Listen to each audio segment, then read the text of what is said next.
Hi hello అందరికీ. So నా ఈ వీడియో చూస్తున్నాం ప్రతి ఒక్కరికి నా రియల్ లైఫ్లో జరిగిన ఒక చిన్న ఇన్సిడెంట్ గురించి అయితే షేర్ చేసుకుందాం అనుకుంటున్నాను. పెళ్ళికి ముందు మా ఇంట్లో నేనైతే డాడ్స్ లిటిల్ ప్రిన్సెస్ మామ్స్ వరల్డే అనమాట. అంత గారాబంగా పెంచారు. ఇంకా అట్లాంటిది పెళ్ళి అయ్యాక ఈ పనులన్నీ కొంచెం ఇబ్బందిగా కొత్తగా అనిపించాయి. ఎందుకంటే అలవాటు లేదు కదా, చేస్తూ చేస్తూ మెల్లమెల్లగా అలవాటు చేసుకున్నాను అన్నీ.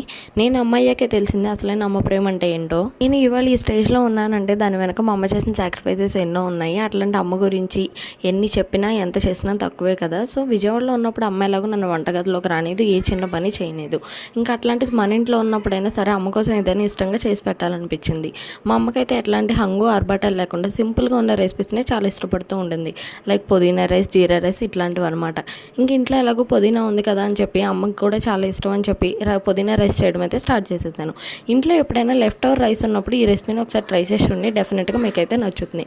అండ్ దీనివల్ల డైజెషన్ కూడా చాలా బాగా జరుగుతుంది. మన రెసిపీ విషయానికి వచ్చేస్తే కనుక పుదీనా కారానికి తగ్గట్టు పచ్చిమిర్చి యాడ్ చేసుకొని పేస్ట్ చేసుకొని పక్కన పెట్టేసుకోండి. దాని తర్వాత ఆయిల్ వేసుకొని బిర్యానీ దినుసులు, కాజు, అల్లం వెల్లుల్లి పేస్ట్, పుదీనా పేస్ట్ వేసుకున్న తర్వాత రైస్ వేసేసుకొని మిక్స్ చేసేసుకుంటే మన ఎమ్మీ అండ్ టేస్టీ రెసిపీ అనేది రెడీ అయిపోతుంది.